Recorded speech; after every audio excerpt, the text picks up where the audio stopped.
Yes, I remember one time when I got admission to the university, I never wanted to go to a private university because I felt we were not good enough. Like, I'm just coming from an average family, so I'm going there, I'm going to be meeting people that their parents are senators, chief of staff, which actually I did.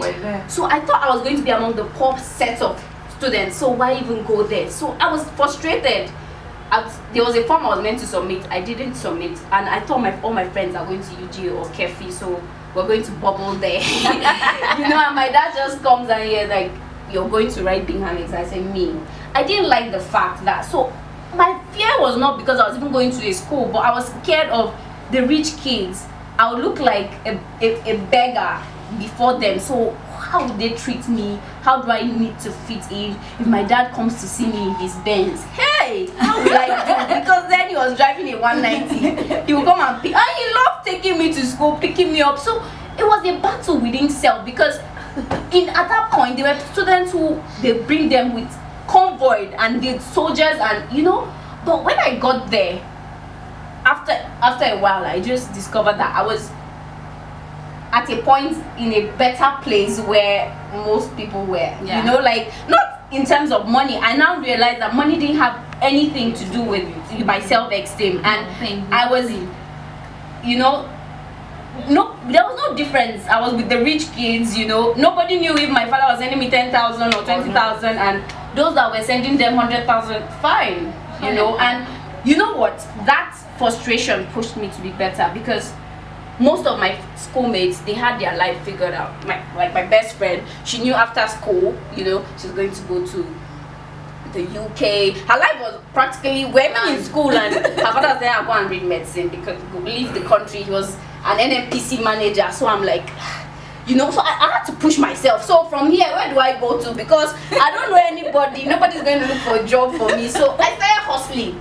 When I'm coming home, she'll even send me money to buy for her gonja. I'll say I'm selling it to business. I'll top up my own. I'll go to Katako, buy things for her. Like, at some point, I sell recharge card in school.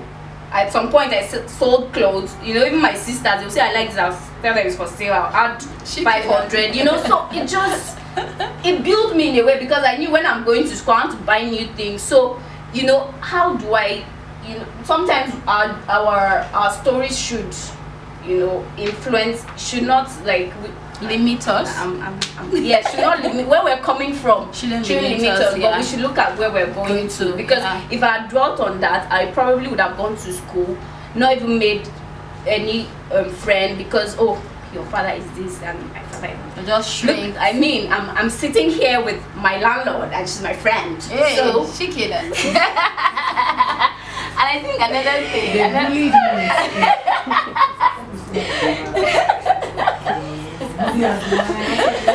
So my landlord happens to be my friend, you know. So if I was in that shelf, you know, where I would, and it's because value from both of you. Yes. So it's you have value. Sometimes I have value. People are wishing we want their life, rather than they're even wishing our own life. Because when they see us in that our normal life, they wish, oh God, no trouble, no trouble. So it's just for us not to even pay attention, but to know what we want, our self-value. Yeah. What do we want? Where are we coming from? Where do we want to go? Yes, we have some people with weak minds that, okay, they can't make some decisions on their own. But I think with this kind of forum, you know, meeting once in a while with friends and all, you know, hearing my story, hearing your story encourages a lot of people.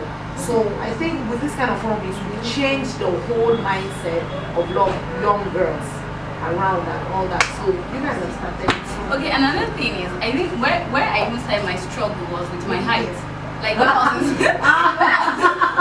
in school, like just two, all my friends are going tall, and I'm like, what is happening? I said, no. As in then, seriously, I would practically go and cry. Like I was always crying, I was begging God. I said, God, you said you perform miracle, please. Just to make this miracle, just make my legs just grow. You know, wait, go on and on with struggles we had to fight, you know, and you just have to find that place where you just have to stand up. I can remember, okay, another challenge I had to deal with myself was where I live. No, don't understand the fact that I stay in Cabo. We had a house in federal locus. We had a house in state locus.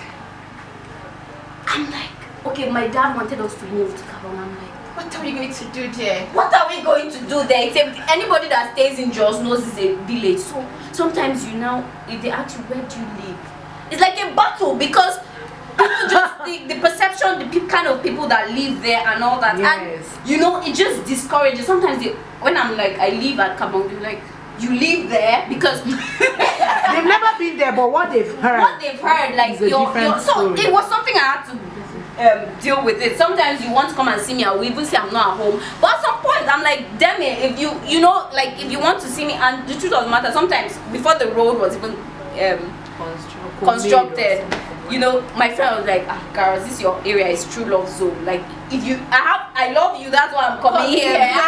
Because, so imagine, having to deal with now, like I have to do that too. So you know why you live in Nyanya Maraba? Yes. You're not Abuja. Oh, yes. So and they can make, and these people are people that don't even live in town, but they want to make your life frustrating. Jesus. I'll be like, where do you stay? I'm like, I live in Cairo. Where do you stay, Jamila? Like, seriously. I really, really struggled with it, like, seriously. And when I did my first video live on Facebook, I really talked about where I stayed. Because I think if I'd not spoken about it, I would still be allowing people to put me in that box. But yes, because you live in Nyanya Maraba, there's something wrong with you. People are so poor. People that live in Abuja are so better than you. And the truth is, the things that we that live in so-called slums, or what do they want to call it, are doing greater things. Like girls say, you push yourself. Yes. Because it's not. It pushes you to because probably if I was staying in, I'd have just been comfortable. Yeah. I would have just been, I live in the comfortable area, nice area, posh area, and the truth of the matter, sometimes we tend to settle. If I had said, okay, since I live there, I'm going to just attract my kind, probably where you are. But I opened up like, this is my life, you take it or leave it. And I'm not trying to brag, but I'm bragging that yes, now I've met a couple of people who are the who and who's, like my friend Chalia, Zigwai, Jamila. No, but seriously, it didn't change myself. Yes. I still met people that, if I'm trying to say, okay, I don't, because I live here, I still met people and it didn't affect the way they related with me. Mm-hmm. Oh, I thought it was only me. No. Like, seriously, it's been so frustrating. Now she's complaining about height. My younger sister now, she's complaining she's too tall. She's walking and bending down because she feels she's taller than all her classmates. So you see, like, you're wishing for something, somebody else is wishing I don't have that.